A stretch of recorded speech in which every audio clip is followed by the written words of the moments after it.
təbrik için söz el aşığına. Aşıq Elmana verilir. Buyurun aşıq.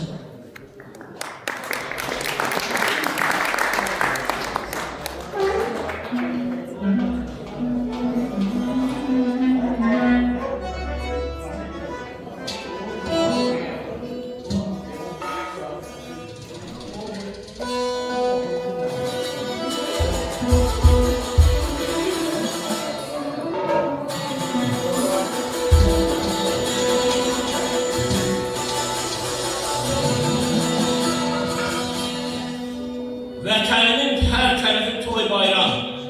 Hafız müəllim sevinc ilə əsib coşan qocalmaz. Ürəyində tükənməyən arzular, arzularla zamanlaşan qocalmaz. Həm sulayıb, həm bezərib, həm əkən. Bu torpaqdan o torpağa yol çəkən, insanların sevincinə şərikət, insanlarla dolmalaşan qocalmaz. Qoy bu dağlar yolunda səl yaratsın. Qoy bu dağlar məni atıb oynatsın. Çınqıl daşlar ürəyini qanasın, öz gücü ilə zirvə aşan qocalmaz. Əziz anam öyrənibdir dilmənə,